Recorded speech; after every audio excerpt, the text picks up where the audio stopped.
chapter 4 of Bhagavad Gita. I'll recite thrice and then the fourth time you can follow me.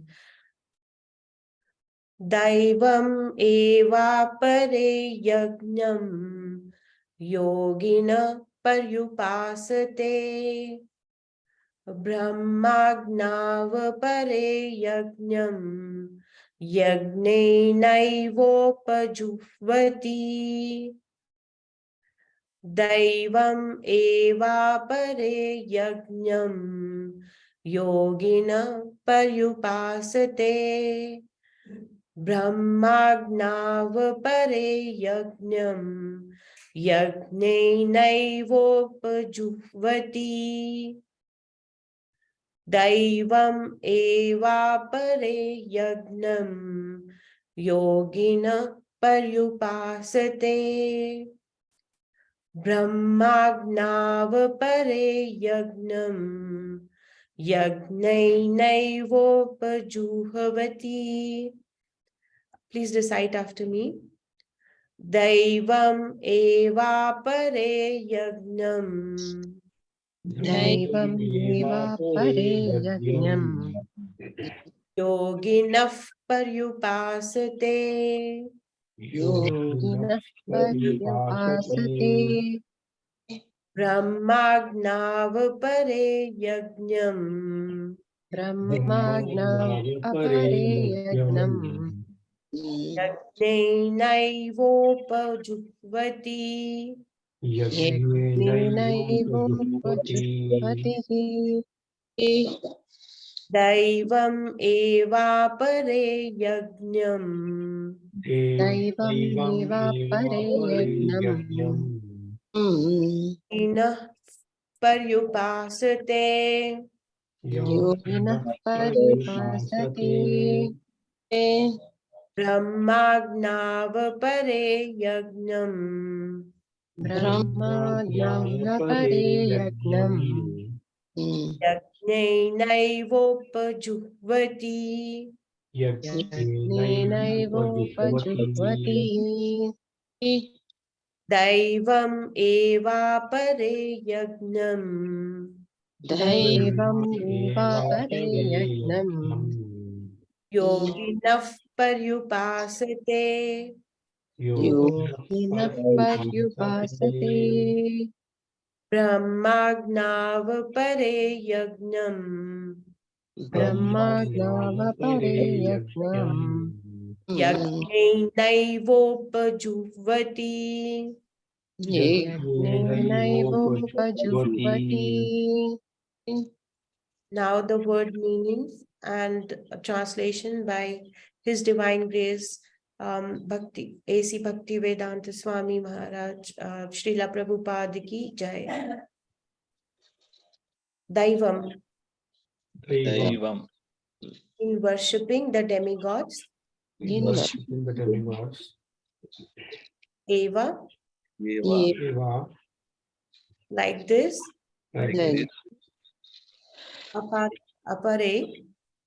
Pare, some others, some Yajnam, Yajnam, sacrifices, sacrifices, Yoginaha, Yoginah, mystics, mystic Paryupasite, Paryupasate, worship perfectly, worship perfectly, Brahma, Brahma of the absolute truth, of the absolute truth, Ajna, Agni Yajnam, in the fire, the fire Apare, apare others, others, Yagnam, yagnam sacrifice, sacrifice, Yagnena, Yajnam, by sacrifice, by sacrifice, Eva, Eva, thus,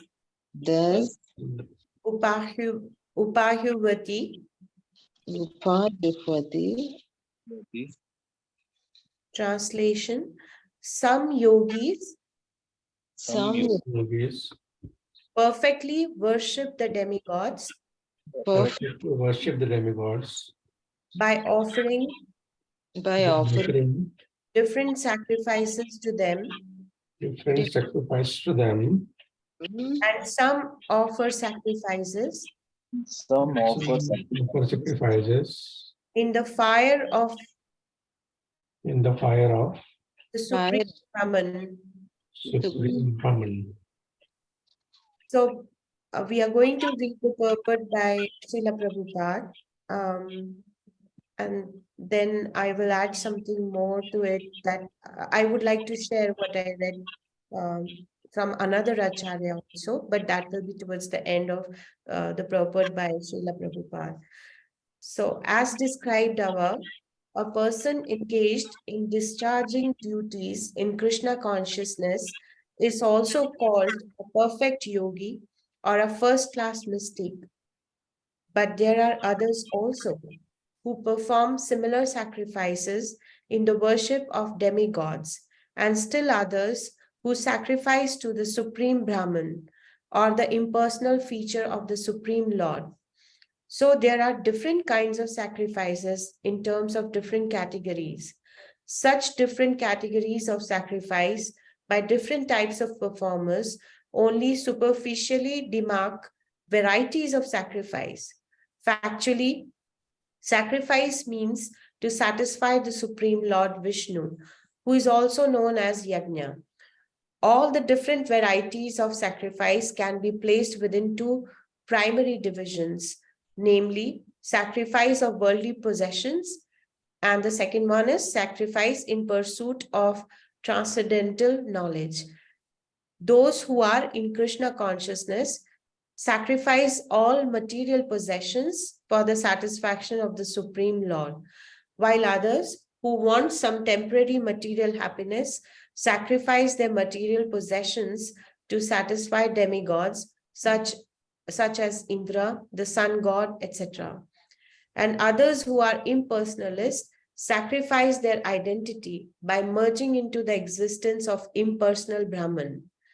The demigods are powerful living entities appointed by the Supreme Lord for the maintenance and supervision of all material functions like the heating, watering, and lighting of the universe. Those who are interested in material benefits worship the demigods by various sacrifices according to the Vedic rituals, and they are called Bhav Ishwaravadi, or believers in many gods. But others who worship the impersonal feature of the absolute truth and regard the forms of the demigods as temporary, sacrifice their individual selves in the supreme fire, and thus end their individual existences by merging into the existence of the Supreme. Such impersonalists sacrifice their time in philosophical speculation to understand the transcendental nature of the Supreme. In other words, the fruitive workers sacrifice their material possessions for material enjoyment, whereas the impersonalist sacrifices his material designations with a view to merging into the existence of Supreme. For the impersonalist, the fire altar of sacrifice is the Supreme Brahman, and the offering is the self being consumed by the fire of Brahman.